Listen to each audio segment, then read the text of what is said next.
نسل کو پیغام ہے میرا، ہر حال میں تم صاحب کردار ہی رہنا۔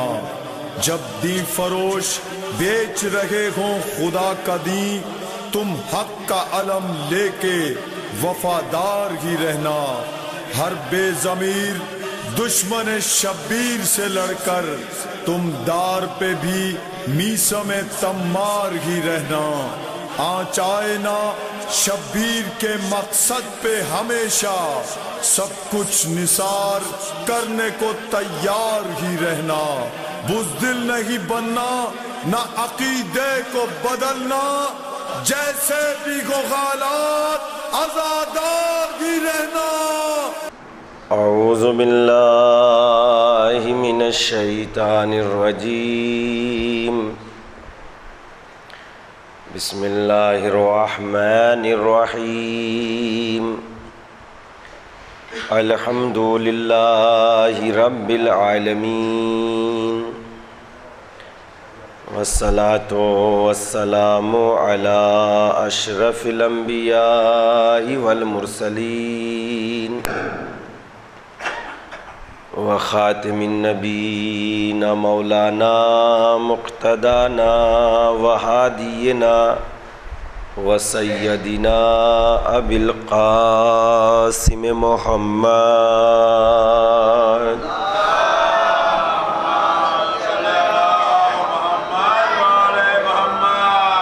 وعلی اہل بیتہ الطیبین الطاہرین المعصومین الغر المیامین، الذین اذھب اللہ عنہم الرجس اہل البیت وطہرہم تطہیرا۔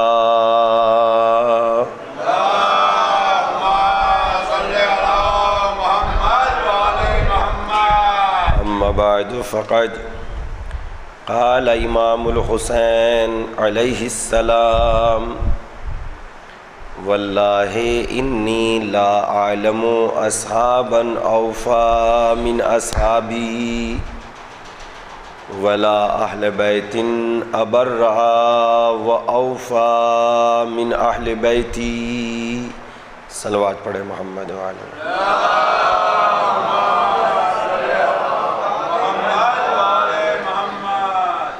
اس حدیث مبارکہ کی روشنی میں جو امام حسین علیہ السلام نے اپنے اصحاب کی وفاداری اور جانثاری کو مد نظر رکھتے ہوئے فرمایا کہ اللہ نے جیسے اصحاب مجھے عطا کیے ہیں ویسے کسی کو عطا نہیں کیے، اور جیسے نیک سیرت نیک کردار میرے اہل بیت ہیں ویسے نیک سیرت نیک کردار کسی کے اہل بیت نہیں۔ یعنی دونوں کی عظمت و اہمیت کو امام حسین علیہ السلام نے واضح کیا، اور اس بات کا راز اس وقت حقیقی معنوں میں ثابت ہوگا جب انشاءاللہ کسی مجلس میں قرآن مجید کی روشنی میں اصحاب و انصار کی تاریخ کو بیان کروں گا کہ قرآن مجید کی روشنی میں اصحاب و انصار کی تاریخ کیا ہے۔ جب قرآن مجید کی روشنی میں اصحاب و انصار کی تاریخ آپ حضرات کی خدمت میں پیش ہو جائے گی تو اس جملے کی عظمت و اہمیت واضح ہو جائے گی کہ یقیناً قرآن مجید کے اعلان کے مطابق اللہ نے جیسے اصحاب امام حسین کو دیے ہیں ایسے نہ آدم کو ملے، نہ موسیٰ کو ملے، نہ عیسیٰ کو ملے، نہ ابراہیم کو ملے، نہ جناب نوح کو ملے، کسی نبی کو ایسے اصحاب نہیں ملے۔ اور قرآن مجید نے ان تمام لوگوں کی تاریخ داستان اپنے اندر سمیٹ کے بیان کی ہے کہ اصحاب نوح کیسے تھے، اصحاب موسیٰ کیسے تھے، اصحاب عیسیٰ کیسے تھے، اصحاب نوح کیسے تھے۔ ان ساری تاریخ کو قرآن مجید نے میں ہر آیت کو آپ حضرات کی خدمت میں کسی روز بیان کروں گا کہ قرآن مجید نے اصحاب کی جو تاریخ بیان کی ہے وہ کن کن آیات سے مطابقت رکھتی ہے۔ لیکن ابھی تو اس جملے کے جو معنی ہیں کہ پروردگار عالم نے جیسے اصحاب مجھے دیے ہیں ویسے کسی کو نہیں دیے۔ تاریخ صحابیت میں آپ دیکھیے میدان کربلا میں ہر ایک اپنے آپ کو آرام و سکون کی جگہ پہنچاتا ہے، مگر تاریخ اصحاب حسین وہ ہیں جب ان سے امن و امان اور سکون کی بات کی جاتی تھی تو یہ گریہ کرتے تھے اور مولا کے قدموں پر اپنی جان نثار کرنے کو فخر سمجھتے تھے۔ مولا کے قدموں پر جان نثار ہو جائے، انہی اصحاب امام حسین میں سے جو میدان کربلا میں شہید ہوئے ہیں۔ ایک جناب عابس ابن ابی شبیب شاکری ہیں، اور جناب عابس اتنے بہادر ہیں کہ جنگ صفین میں امام علی علیہ السلام کے ساتھ جناب عابس نے امام کی رکاب میں جنگ کی ہے، اور ان کی بہادری اور شجاعت کو دیکھ کر امام علی علیہ السلام نے فرمایا تھا کہ اگر 1000 لوگ جیسے جناب عابس ابن ابی شبیب شاکری ہیں، اگر بنو شاکر میں 1000 لوگوں کی تعداد ایسی ہو جائے تو خدا کی قسم زمین پر ویسے عبادت ہوگی جیسے عبادت کا حق ہے۔ ان کی عظمتیں تو دیکھیے، میں ان کی تاریخ وفا کو اس لیے بیان کر رہا ہوں، دنیا اکثر اعتراض کر کے کہہ دیتی ہے وہ حسین تھے ہم حسین نہیں ہیں، وہ امام تھے جو اتنی بڑی عظیم قربانی دے گئے ہم امام نہیں ہیں۔ تو یہ جو جانشین جو اپنے آپ میں جانثار امام حسین ہیں یہ عام ہی آدمی ہیں، انہوں نے تقوی کو اختیار کیا، انہوں نے ایمان کو اختیار کیا، انہوں نے سچائی کو اختیار کیا۔ یہ ہم جیسے آدمی ہیں، بالکل عام آدمی ہیں، اللہ کی جانب سے ان کی طرف وحی طہارت اور عظمت نہیں نازل ہوئی ہے کہ ان کی طہارت کا اعلان کر دیا گیا ہو، کہ ان کی امامت کا اعلان کر دیا گیا ہو، کہ ان کی عصمت کا اعلان کر دیا گیا ہو، کوئی اعلان نہیں ہے۔ یہ امام کی پیروی کرتے ہوئے اپنے آپ میں اتنے مضبوط ہو گئے کہ رہتی دنیا کو یہ سبق دے کہ جس طریقے سے ہم نے امام کو دل سے امام قبول کیا ہے اور امام کی امامت نے ہمیں بلندی کے منزل کمال پر ستاروں کے مانند چمکا دیا ہے، اگر تم بھی امام کی پیروی کر لو گے تو ہم جیسے ضرور بن جاؤ گے۔ ایک صلوات پڑھ دیں محمد و آل محمد۔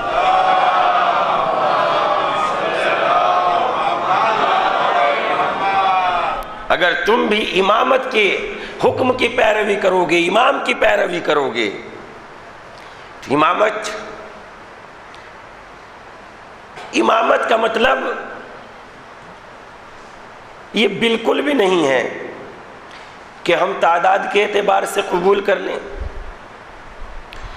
یا ہم طاقت کو استعمال کریں اور طاقت کو استعمال کرنے کے بعد ہم یہ سمجھے کہ حق امام ادا ہو گیا۔ نہیں، اسلام میں حکم کی اہمیت ہے، آپ کے جذبات کی اہمیت نہیں ہے۔ آپ کو ایک روز جو ہے نماز پڑھنے میں بڑا شوق لگا ہوا ہے، آپ صبح کی 2.5 رکعت پڑھ لیجئے ہو جائے گی، 1.5 پڑھ لیجئے ہو جائے گی، کتنی پڑھو گے تو ہوگی۔ نہ ایک لفظ آپ گھٹا سکتے ہیں، نہ ایک لفظ آپ بڑھا سکتے ہیں، اور یہ آپ ہی کے لیے نہیں ہے بلکہ رسول اللہ کے لیے بھی یہی ہے۔ اے پیغمبر، ہم نے آپ کو حکم کے راستے پر لگا دیا ہے، آپ کا کام ہے اللہ کے حکم کی پیروی کرنا، بڑھانا اور گھٹانا آپ کے بس کی بات نہیں ہے۔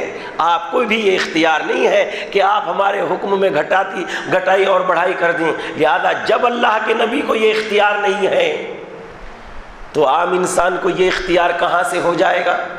اور وہ تاریخ میں اعلان کر دیں کہ رسول اللہ کے زمانے میں یہ 2 چیزیں حلال تھی اور میں انہیں حرام کیے دے رہا ہوں۔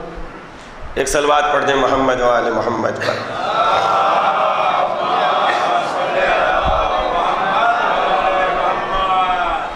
تو امامت کا تعلق کوئی ایک صحابی، کوئی ایک انصار امام حسین میں سے کوئی ایک ناصر و مددگار ایسا بتائیے جس نے بغیر اجازت امام کے میدان جہاد میں قدم رکھا ہو۔ جب امام نے بلایا آ گئے، جب امام نے بھیجا چلے گئے۔ کسی ایک نے یہ نہیں کہا مولا اب مجھ پر ان ظالموں کی للکار سنی نہیں جاتی، لہذا میں جا رہا ہوں چاہے آپ حکم دیں نہ دیں۔ اگر یہ اپنی مرضی سے جاتے تو عظمت انصاریت ہی ختم ہو جاتی۔ ان کی عظمت ہی اس اعتبار سے ہے کہ انہوں نے حکم امام کو تسلیم کیا ہے، انہوں نے امام کے حکم کو مانا ہے، اور خدا کی قسم امام کا حکم تسلیم کرنا ہی انسان کو منزلت عطا کرتا ہے، انسان کو بلندی عطا کرتا ہے، انسان کو کامیابی عطا کرتا ہے۔ میں چند لمحے آپ کے ذہنوں کو تھوڑا بلند کرنے کے لیے ایک مختصر سا واقعہ عرض کرتا ہوں، اور مختصر سا واقعہ یہ ہے کہ جناب مالک ابن اشتر، مالک اشتر کو آپ جانتے ہیں، لفظ اشتر نہیں ہے، لفظ اشتر ہے، لیکن آپ ہی کی زبان میں مالک اشتر امام علی علیہ السلام کے بہادر ہیں، کمانڈر ہیں، سپہ سالار ہیں، اور پورا لشکر امام علی علیہ السلام جناب مالک اشتر اس کو دیکھتے ہیں۔ آپ کی سرداری میں پورا لشکر علی جناب مالک ابن اشتر کی سرداری میں چلتا ہے، ٹھیک ہے۔ مالک اشتر کی بہادری کے چرچے ہیں۔ مالک اشتر اگر میدان میں اتر جائیں تو لوگ راستہ چھوڑ دیتے ہیں، اور بڑے بڑے سورما یہ کہہ کے رن چھوڑ دیتے ہیں کہ اشتر کا بیٹا شیر آ رہا ہے، لہذا ان کے مقابلے کی جرأت کسی میں نہیں ہے۔ اب امامت کے پروردے کی حیثیت دیکھیے، امامت کو جو تسلیم کر لیتا ہے وہ کتنی طاقت رکھنے کے باوجود بھی جذبات میں نہیں آتا۔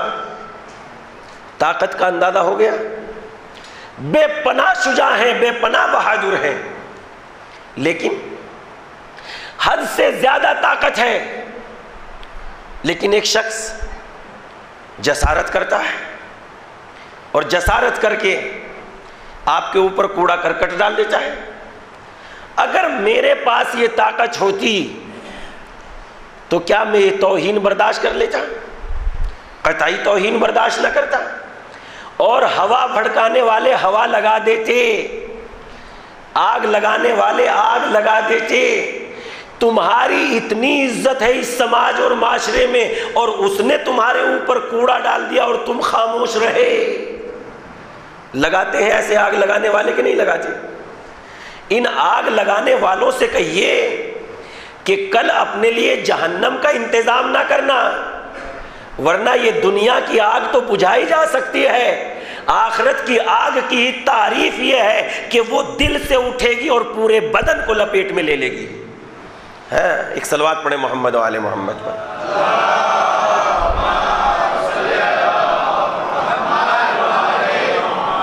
آپ قرآن مجید کا مطالعہ کیجئے، آگ جہنم میں کوئی ایسی روشن نہیں ہے کہ بھڑک رہی ہے، وہ آگ میرے دل سے پیدا ہوگی اور دل سے آگ بھڑکے گی۔ ذرا سوچے تو صحیح کیا حالت ہوگی، برداشت کر پائیں گے؟ جہنم طے ہے، ایک دن آئے گی، ہمیں اس کا سامنا کرنا پڑے گا۔ دنیا میں کوئی ہمیشہ باقی نہیں رہتا، لہذا جانا ہے۔ اور امام کی حدیث کے مطابق 40 سال کا جب انسان ہو جائے تب تو ہر دن اس کو اپنی موت کو یاد رکھنا چاہیے۔ ایک صلوات پڑھ دیں محمد و آل محمد۔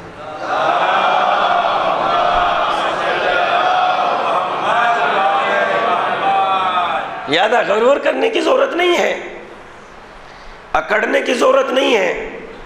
اپنے آپ کو سنبھالنے کی ضرورت ہے۔ زمین پر جب ہم اکڑ کے چلتے ہیں تو روایت کی روشنی میں زمین ہم سے خطاب کر کے کہتی ہے جب تک تم ہمارے اوپر ہو جس طرح چلو گے برداشت کریں گے، ٹھوکر مار کے چلو گے تو برداشت کریں گے، اکڑ کے چلو گے تو برداشت کریں گے، ٹھکرا کے چلو گے تو برداشت کریں گے، لیکن تھوڑا صبر کر لو، ایک دن تمہیں میرے ہی دامن میں آنا ہے، اور میرا نام تراب نہیں ہے اگر پسلیاں پیس کے برابر نہ کر دوں۔ ہاں، تو جب تک ہمارے اوپر ہے چل لو، ہم تمہیں برداشت کریں گے، اور جب ہمارے درمیان میں آ جاؤ گے، میری ہی تو آگوش میں تمہیں آنا ہے، مجھ سے ہی پیدا کیے گئے ہو، میری ہی طرف تمہیں پلٹ کے آنا ہے، لہذا چل لو جب تک تمہارے دل و دماغ میں، بدن میں طاقت ہے۔ بڑے بڑے مغرور اس دنیا میں نہ رہے، بڑی بڑی طاقتوں والے اس دنیا میں نہ رہے، میں اور میری حقیقت، میں اور میری اوقات کیا ہے، لہذا مجھے اپنے حال کو اصلاح کر لینی چاہیے کہ مجھے ایک دن اس دنیا سے جانا ہے۔ امامت کو ماننے والا وہ نہیں ہوتا جو آگ لگانے والوں کی آگ میں داخل ہو جائے، بلکہ امامت کا ماننے والا وہ ہوتا ہے جو اصلاح کی بات کرتا ہے، پریم کی بات کرتا ہے، محبت کی بات کرتا ہے، مرض کی دوا کا علاج کرتا ہے، مرض کے لیے دوا کا انتظام کرتا ہے۔ مالک اشتر نے طاقت ہونے کے باوجود بھی برداشت کر لیا، سہن کر لیا، اور سہن کرنے کے بعد بھی سر جھکا کے چلے گئے۔ جب سر جھکا کے چلے گئے مالک اشتر، تو مالک اشتر کو کہاں جانا چاہیے تھا؟ مالک اشتر اپنے گھر نہیں گئے غصے میں، بلکہ مالک اشتر اللہ کی بارگاہ میں، اللہ کی بارگاہ مسجد میں تشریف لائے، اور جب مسجد میں تشریف لائے تو اس کے بعد اس شخص نے، جس نے کوڑا ڈالا تھا، یہ جانتا نہیں تھا یہ شخص کون ہے۔ جب اس کو پتا چلا تم نے کس کے ساتھ جسارت کی ہے، کہا کون ہے یہ جس کے ساتھ میں نے جسارت کی ہے؟ کہا یہی تو مالک اشتر ہے، یہی تو علیہ السلام کے لشکر کا کمانڈر ہے۔ بس جیسے ہی طاقت کا پتا چلا کہ یہ مالک اشتر ہے، ویسے ہی لرز گیا، ویسے ہی خوف کھانے لگا، ویسے ہی اس کے دل میں کپ کپی پیدا ہو گئی۔ اس نے سمجھا اس کے علاوہ اور کوئی کام نہیں ہے، مالک اشتر سے معافی مانگ لی جائے۔ خدا کی قسم یہ بھی عقل مندی کی دلیل ہے کہ غلطی کر کے معافی مانگنے کا جذبہ پیدا ہو جائے۔ ایک صلوات پڑھ دیں محمد والے۔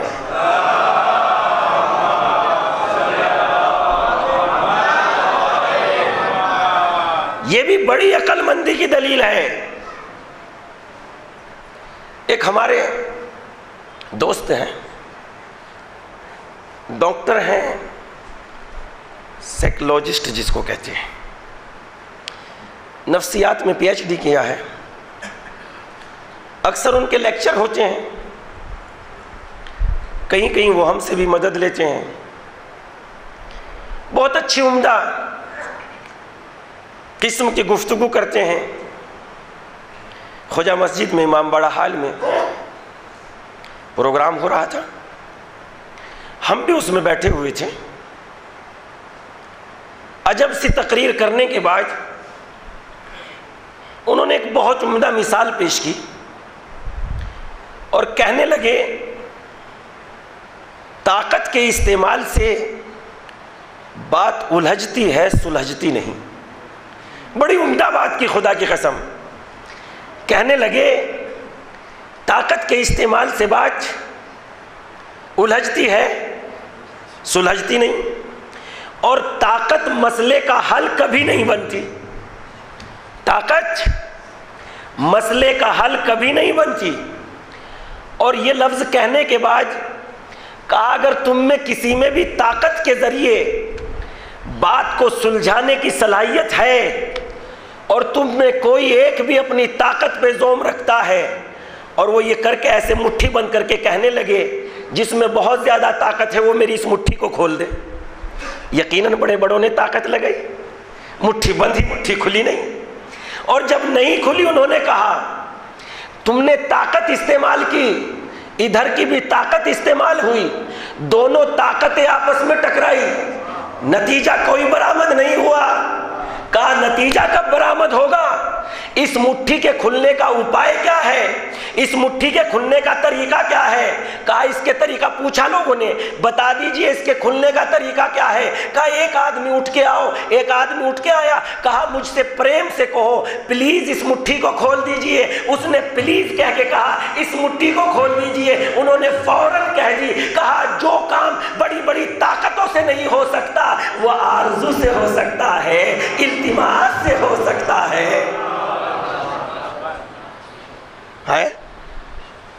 ایک صلوات پڑھتے ہیں محمد و آل محمد۔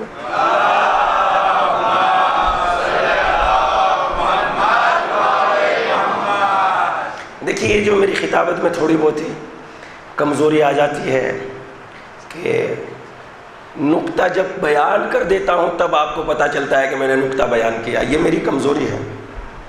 اور اس کمزوری کا راز کیا ہے؟ اس کا راز کیا یہ ہے کہ میں پروفیشنل ذاکر نہیں ہوں، پروفیشنل خطیب نہیں ہوں، لہذا مہارت بھی نہیں ہے، پریکٹس بھی نہیں کرتا۔ جملہ بھی ہے practice can is perfect, practice انسان کو پرفیکٹ بناتی ہے۔ لہذا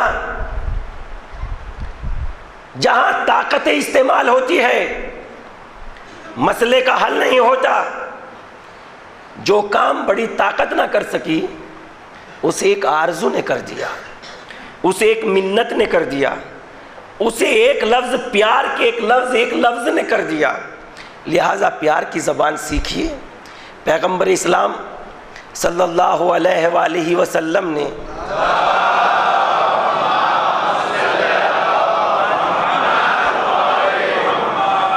ارشاد فرمایا 3 قسم کے اعمال وہ ہیں کہ اگر ان میں سے کسی ایک عمل کو بھی انجام دیا جائے گا تو اللہ اس کے لیے جنت کو واجب لکھ دے گا۔ ہم یہاں یہ محرم کیوں کر رہے ہیں؟ جنت مل جائے، آخرت سنور جائے، مظلوم کی مظلومیت پر گریہ ہو جائے، ظالم کے ظلم کا بائیکاٹ کریں، کنڈم کریں، اسی لیے تو یہ عزاداری کر رہے ہیں۔ کہا 3 اعمال ایسے ہیں کہ اگر ان میں سے کسی ایک پر بھی عمل کیا جائے تو خداوند عالم جنت لکھ دے گا۔ ان میں سے ایک کیا ہے؟ ان میں سے ایک تو یہ ہے کہ دنیا کے کسی بھی انسان سے ملاقات کرو، خندہ پیشانی کے ساتھ ملاقات کرو، ہنس کے ملاقات کرو، مسکراہٹ کے ساتھ ملاقات کرو۔ مسکراہٹ اللہ کا ایک عظیم تحفہ ہے، شریعت نے اس کو صدقہ قرار دیا ہے کہ اگر پیسوں سے صدقہ نہیں دے سکتے تو تمہارا بھائی جو پریشانی میں مبتلا ہے کیا اس کے لیے چند شبد اچھے بھی نہیں بول سکتے؟ آپ نے توجہ نہیں کی؟ کیا اس کے لیے چند شبد اچھے بھی نہیں بول سکتے؟ کیا مسکرا کے اس کے غم کا مداوع نہیں کر سکتے؟ مسکرا کے تو اس کے غم کا مداوع کر سکتے ہو نا، اس لیے کہ جب سامنے والا غم زدہ ہے اور تم غم زدی میں اس کی دل جوئی کرو گے تو پروردگار عالم کے نزدیک مومن کو مسرور کرنے سے بڑھ کے کوئی عمل نہیں ہے، یہاں تک کہ پروردگار عالم اس کے لیے جنت میں گھر لکھ دیتا ہے جو مومن بندے کے دل کو خوش کرتا ہے۔ لہذا کسی بھی انسان سے ملو، خندہ پیشانی کے ساتھ ملو۔ دوسرا عمل کیا ہے؟ دوسرا عمل یہ ہے کہ دنیا میں ہر ایک کے ساتھ ویسا انصاف کرو جیسا تم اپنے لیے انصاف چاہتے ہو۔ دیکھیے بڑی عمدہ بات ہے، خدا کی قسم، جیسا تم اپنے لیے انصاف چاہتے ہو دنیا میں ہر ایک کے لیے ویسا انصاف کرو۔ تم اپنے لیے کیسا انصاف چاہتے ہو؟ آپ اپنے کو ترازو میں تولیے کہ میں اپنے لیے کیسا انصاف چاہتا ہوں۔ تیسرا عمل جو پیغمبر اسلام صلی اللہ علیہ وآلہ وسلم نے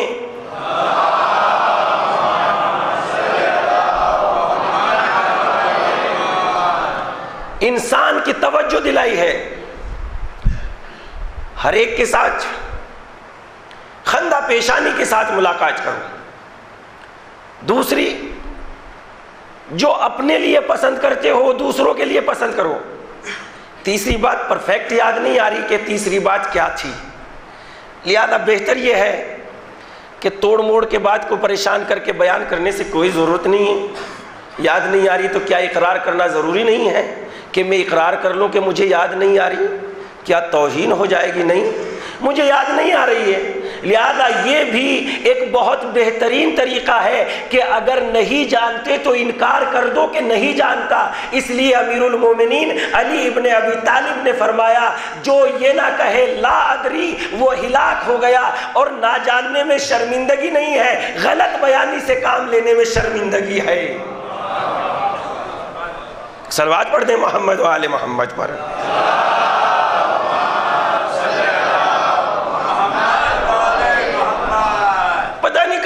غلط بیانی سے اٹھا کے لے کے آتے ہیں۔ ایک ذاکر مصائب پڑھ رہے تھے کہ ایک عورت مجلس میں آ گئی، مجلس میں جانے سے اسے دیر ہو گئی، دل میں خیال کرنے لگی میرے برتن نہیں دھلے، میرے کپڑے نہیں یہ ہوئے، جا کے دیکھا ایک معظمہ ان کے گھر کو سنوار رہی ہے۔ کیا ہنگامہ ہے، کیا مصیبت ہے، خدا کی قسم۔ کیا رونے کے لیے کچھ بھی پڑھ دیں؟ آپ نے سنے ہوں گے یہ باتیں، مجھے یاد بھی نہیں ہے کس طریقے سے وہ پڑھ رہے تھے، مگر یہ یاد ہے کہ میں نے باقاعدہ کلاس لی تھی۔ ایک صلوات پڑھے محمد و آل محمد پر۔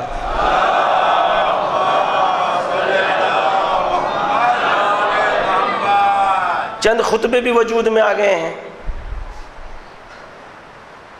کہ ایک خطبے، اچھا وہ خطبے ایک ذاکر ہیں پاکستان کے، بس انہی کی سیڈی اور کیسٹ میں ملتے ہیں، باقی ہم نے بھی بڑی کتابوں کا مطالعہ کیا اور تلاش کی کہ یہ خطبے ہمیں مل جائیں، تو خطبے ہمیں تو ملے نہیں۔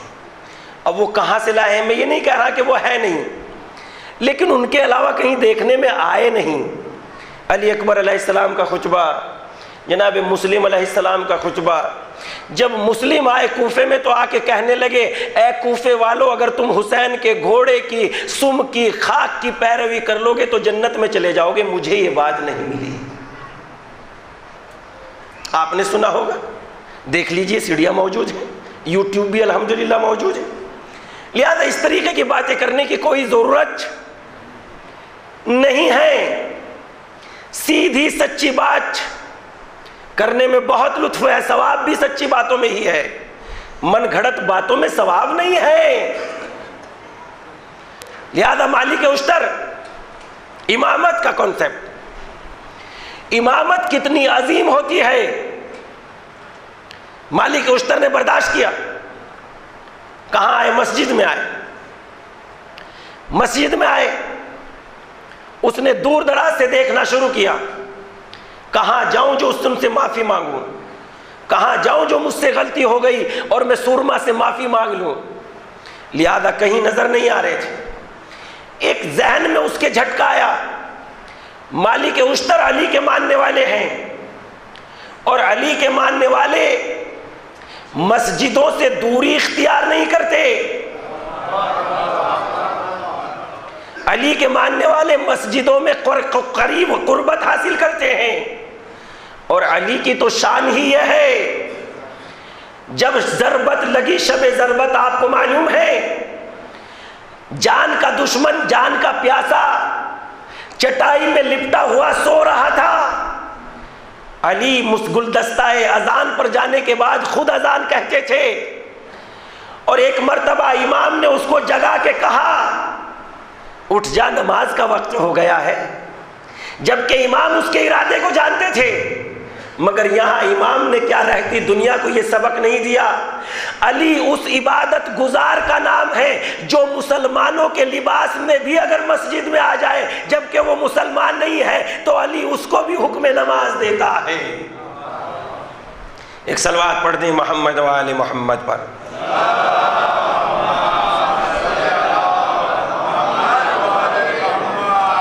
لہذا امام نماز کے سلسلے میں کتنی عمدہ بات کہہ رہے ہیں، اٹھو نماز پڑھو۔ نمازی علی کا چاہنے والا نہ ہو، یہ نہیں ہو سکتا۔ یہ نہیں ہو سکتا، اپنی اصلاح کرنی چاہیے، مسجد کے قریب آنا چاہیے۔ افسوس ہوتا ہے جب ہم مڑ کے دیکھتے ہیں، ہم دیکھ لیتے ہیں مڑ کے، اور مڑ کے دیکھنا ہمارا خود اس بات کی دلیل ہوتا ہے کہ ہم مجمع کو دیکھنا چاہتے ہیں کہ مجلس میں کتنا ہے اور نماز میں کتنا ہے، اسی لیے ہم تھوڑا سا کنکیوں سے ایسے مڑ کے دیکھ لیتے ہیں، اندازہ کر لیتے ہیں کتنی صف بھری ہوئی ہیں، کتنے لوگ ہیں، اندازہ ہو جاتا ہے۔ لہٰذا نماز کو بھی اہمیت دیجیے، مجلس کو بھی اہمیت دیجیے، عزاداری کو بھی اہمیت دیجیے۔ اسلام کسی ایک جز کے پکڑنے کا نام نہیں ہے۔ جب اس کے ذہن میں آ گئی یہ بات کہ علی کا چاہنے والا مسجد میں گیا ہوگا، مسجد کے دروازے پہ جا کے بیٹھ گیا، اور جب مسجد کے دروازے پہ آ کے بیٹھ گیا تو ایک مرتبہ ہاتھوں کو جوڑ کے کہنے لگا، مالک مجھے معاف کر دیجئے۔ مالک نے خدا کی قسم علی والوں کو ایک بڑا پیغام دیا، اور مالک نے یہ جواب دیتے ہوئے کہا، اے بھائی میں اپنے لیے مسجد میں نہیں آیا تھا، میں تو تیرے ہی لیے مسجد میں آیا تھا، خدا سے یہ دعا مانگنے کے لیے، مالک میں نے اس کی کوتاہی کو معاف کر دیا، تو بھی اس کی غلطی کو معاف کر دے۔ ایک صلوات پڑھ دے محمد و آل محمد پر۔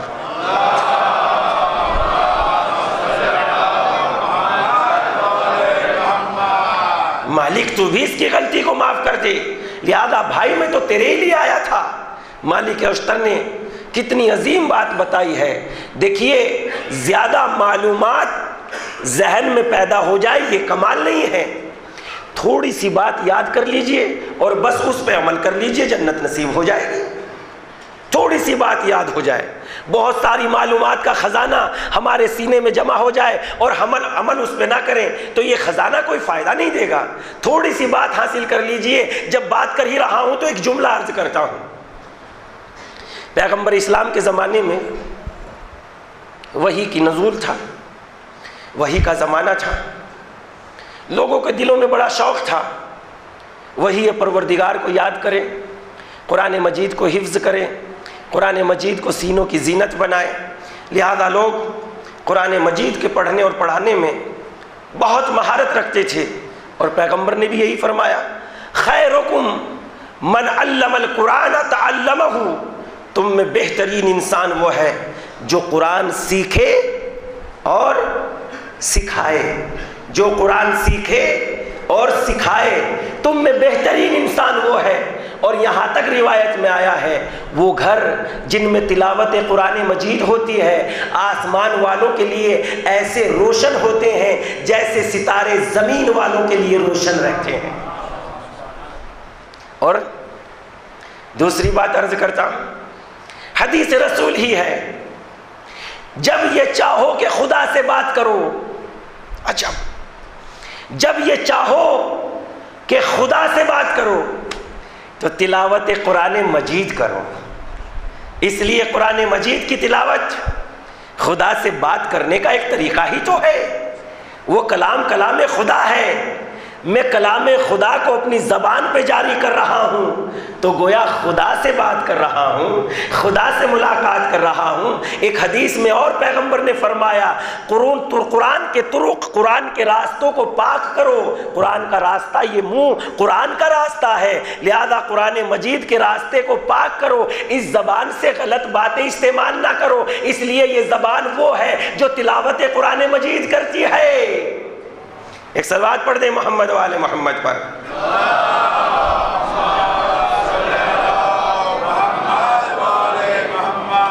لہذا امامت کو زندگی میں لائیے۔ مالک اشتر نے کیا بتایا؟ معاف کرنے اور بخش دینے کا حوصلہ پیدا کرو، معافی مانگنے کا بھی حوصلہ پیدا کرو، درگزر کرنے کا بھی حوصلہ پیدا کرو۔ محبت و پیار آپس میں پیدا ہو جائے، بڑی نعمت ہے۔ یہی مالک اشتر جنگ صفین میں جب جنگ کر رہے تھے، امامت کی اطاعت کتنی بلندی عطا کرتی ہے وہ بیان کر رہا ہوں۔ جنگ صفین میں مالک اشتر جنگ کر رہے ہیں، ایک قدم کی بات رہ گئی، ایک قدم بڑھ جائیں گے تو جنگ کا خاتمہ ہو جائے گا، اور تلوار کو روک لیں گے تو جنگ رک جائے گی۔ مولا نے خبر بھیجی مالک جنگ کو روک دیں، مالک نے پیغام بھجوایا، مولا بس ایک لمحے کی اجازت دے دیجئے۔ مولا نے پھر پیغام بھجوایا، مالک جب ہم نہ رہ جائیں گے تو اس جنگ کو جیت کے کیا کرو گے؟ مالک کو یہ تو گوارا تھا جیتی ہوئی جنگ ہار میں تبدیل ہو جائے، مگر مالک کو یہ بالکل گوارا نہیں تھا کہ امام علی کی بات کو رد کر کے آگے بڑھ جایا جائے۔ جب مالک نے تلوار کو نیام میں رکھ لیا تو امام علی نے کیا سند دی ہے سنو گے؟ امام علی نے یہ سند دی، مالک میرے لیے ویسا ہے جیسے میں پیغمبر کے لیے تھا۔ اب یہ نہ کہیے مالک معصوم نہیں ہے، اب یہ نہ کہیے کہ مالک معصوم ہے، مالک معصوم نہیں ہے، آپ جیسے عام انسان ہیں۔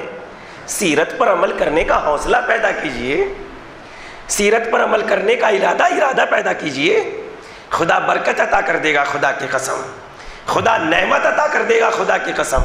لہذا علی نے کیا سند دی؟ مالک میرے لیے ویسے ہیں جیسے میں پیغمبر کے لیے تھا۔ اور دوسرا لفظ کیا فرمایا؟ اگر مالک آگے بڑھ جاتے تلوار لے کے تو علی یہ تو کہتے مالک بڑے سورما ہیں، مالک بڑے بہادر ہیں، مالک بڑے جیالے ہیں، مگر یہ کبھی نہ کہتے مالک ویسے ہیں جیسا میں ہوں۔ یہ مالک نے سند کب لے لی؟ جب مالک نے امام کے حکم کو اہمیت دی اور جذبات کو پیچھے رکھا۔ اسی لیے علی نے یہ بات ثابت کی، جس طریقے سے حکم رسول کے مطابق میں نے کبھی آگے قدم نہیں رکھا، اسی طریقے سے مالک نے میرے حکم کے مطابق اپنے جذبات سے کبھی قدم آگے نہیں رکھا۔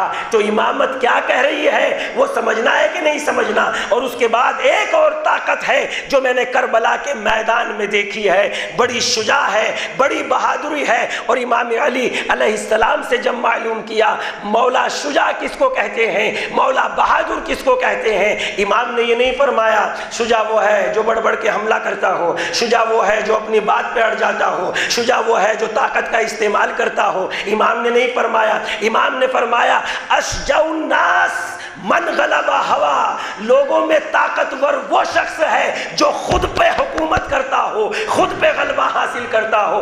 دنیا پہ غلبہ حاصل کرنے کا نام بہادری نہیں ہے، اپنے آپ پر غلبہ حاصل کرنے کا نام بہادری ہے۔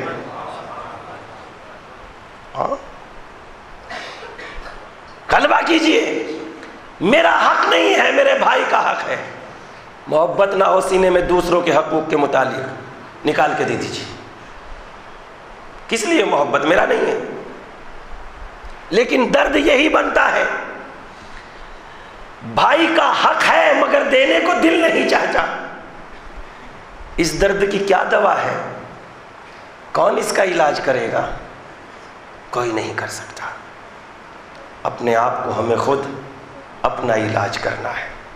لہذا اشجع الناس من غلب ہوا، لوگوں میں سب سے بہادر وہ ہے جو اپنے نفسیات پر، اپنے جذبات پر غالب آ جائے۔ جذبات ہزار قسم کے ہیں، جذبات کی اگر میں تشریح کرنے کے لیے جاؤں گا تو ہو سکتا ہے اسی پہ اشرا تمام ہو جائے۔ لہذا ابھی اس بات کو تو چھوڑتے ہیں، لہذا اپنے آپ پر حکومت کرو، اپنے آپ پر غالب ہو جاؤ، اور اپنے آپ پر غالب رہنے کا نام ہی تو عباس ہے۔ ہاں، کربلا کی جنگ میں جناب عباس کے پاس کون سی طاقت تھی؟ خدا کی قسم غازی کے پاس اتنی طاقت تھی کہ اکیلا میدان کو سر کر لیتا، مگر امام کے حکم کے مطابق عباس نے تلوار کو رکھ کے بتایا امامت کی عظمت یہ ہوتی ہے کہ امامت کے حکم کی عبادت اطاعت کی جاتی ہے، حکم کو ٹھکرایا نہیں جاتا۔ یہ ساری داستان آپ کی خدمت میں موجود ہے۔ لو آج 5 تاریخ شروع ہو گئی ہے، 5ویں چھٹی کی شب بھی آج لگ جائے گی۔ آج میں ان 2 بچوں کا تذکرہ اس صبح کی مجلس میں کرنا چاہتا ہوں جنہیں زینب نے سجایا تھا، جنہیں زینب نے قربان قربان کیا تھا. یعنی میری مراد حضرت جناب محمد سے ہے. جناب محمد زینب کے لخت جگر ہیں, زینب کے 2 پھول سے بچے ہیں. جناب زینب اپنے بچوں کو تیار کر رہی ہے اور تیار کر کر کے ایک مرتبہ حوصلہ بڑھا رہی ہے. بچوں میرے ماجائے پہ قربان ہو جانا, دیکھو مجھے سیدانیوں کی بارگاہ میں سرخ رو کر دینا. میرے اس ہدیے کو پروردگار عالم کی خدمت میں پیش کرنے کے لیے کبھی مولا کے پاس جاتی ہے. ایک مرتبہ دونوں شہزادوں کو لے کے پہلے جناب زینب نے اونو محمد کو بھیجا اور اونو محمد کو بھیجنے کے بعد کہا جاؤ اپنے ماموں سے رن کی اجازت لے لو. جناب اونو محمد کو دیکھنے کے بعد امام حسین نے گریہ شروع کر دیا. ارے میں کیسے 6-7 سال کے بچوں کو اجازت دے سکتا ہوں. ایک مرتبہ جناب زینب خود اپنے شہزادوں کو لے کر امام کی خدمت میں آئی اور جب خدمت میں آنے کے بعد امام سے چاہا کہ رن کی رضا دیجیے. ایک مرتبہ امام حسین نے کہا اے بہن کیا کوئی بھائی ایسا ہوگا دنیا میں جو بہن کی کمائی کو جنگل میں لٹا دے, جو بہن کی کمائی کو جنگل میں قربان کر دے. کوئی بھائی دنیا میں ایسا نہیں ہوگا جو بھائی بہن کی کمائی کو یوں قتل ہوتا ہوا دیکھ لے. اور یہ کہہ کے امام حسین خیمے سے باہر نکل گئے. جناب زینب اپنے خیمے میں آ گئی, شہزادوں کو سجانا شروع کیا, چھوٹی چھوٹی تلوار حمایت کی, جنگی لباس پہنانا شروع کیا. ایک مرتبہ جناب فضہ سے کہا جاؤ میرے ماں جائے کو ذرا بلا کے لے آؤ. جناب فضہ امام حسین کی خدمت میں آئی. مولا آپ کو شہزادی یاد فرما رہی ہے. امام نے فرمایا فضہ میں اپنے بہن کے مقصد کو جانتا ہوں, میں جانا مناسب نہیں سمجھ رہا ہوں. شہزادی آئی, آنے کے بعد کہا شہزادی سے فضہ نے وہ منصب مقصد کو سمجھے ہوئے ہیں, آنا مناسب نہیں سمجھ رہے. ایک مرتبہ جناب زینب نے کہا اے فضہ اگر میرا ماجایا نہیں آ رہا ہے تو میرے بھائی ابو الفضل عباس کو بلا دو. لو ابو الفضل عباس آئے اور آنے کے بعد ایک مرتبہ جناب زینب سے سلام کیا. شہزادی مجھے یاد کیا؟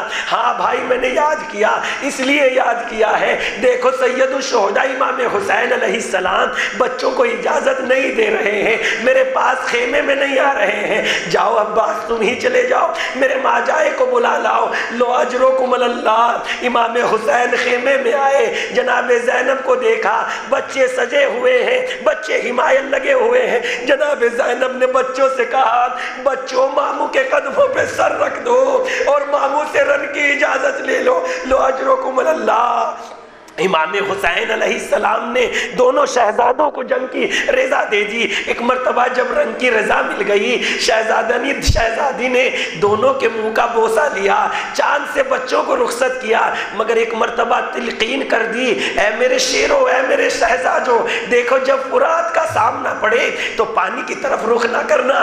تمہارا بھائی اصغر پیاسا ہے جھولے میں, تمہاری بہن سکینہ پیاسی ہے خیمے میں, پانی کا رخ نہ کرنا. اگر میرے بچوں تم نے پانی کا رخ کیا تو یہ زینب دودھ نہ بخشے گی. لو اجرکم اللہ. اونو محمد چلے گئے. اب جو جنگ کرتے تھے خدا کی قسم اس شان کا جنگ کیا ہے کہ دشمن ان کے سامنے نہیں ٹھہرتے تھے, یہ نابکار بھاگتے ہوئے نظر آتے تھے. پسر سعد نے ایک مرتبہ کہا ارے ان 2 چھوٹے چھوٹے بچوں کا مقابلہ نہیں کر پا رہے, انہیں گھیر کے قتل کر دو, انہیں گھیر کے مار ڈالو. لہذا بھاگی ہوئی فوج سمٹ کے آ گئی اور بچوں کو گھیر کے حملہ کرنے لگی. لو وہ وقت بھی آ گیا, اونو محمد زمین پہ آئے اور ایک مرتبہ آواز دی السلام علیکہ یا ابا عبداللہ. امام حسین عباس کو لے کے, امام حسین اکبر کو لے کے اونو محمد کے پاس آئے. ارے بچوں میں ابھی تھوڑی تھوڑی جان باقی تھی سینوں میں. امام جناب عباس نے اونو محمد اور جناب علی اکبر نے دونوں کو الگ الگ گود میں اٹھا لیا. جب سیدانیوں نے یہ سنا کہ زینب کے لال آ رہے ہیں, خیمہ جناب زینب میں داخل ہو گئی اور زینب کو پرسا دینے لگی, پرسا دے کے رونے لگی, قرام برپا ہو گیا. دونوں شہزادے آئے, دونوں شہزادوں کو لٹا دیا گیا.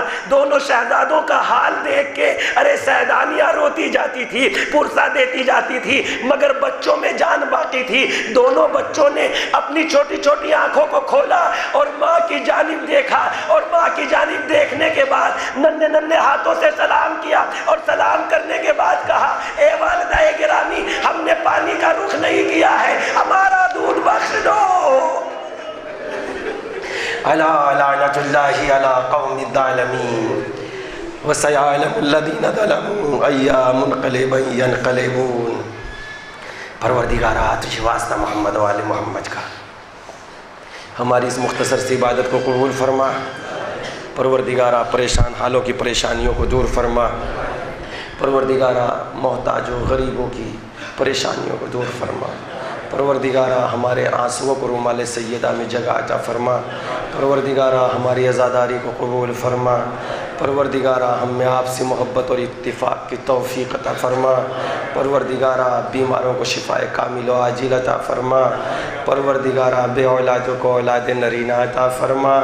پروردگارہ شیعان اہل بیت علیہ السلام کی جان کی، مال کی، عزت کی، آبرو کی حفاظت فرما۔ پروردگارہ شیعوں کے جو ظلم کر رہے ہیں ظالموں کو نیست و نابود فرما۔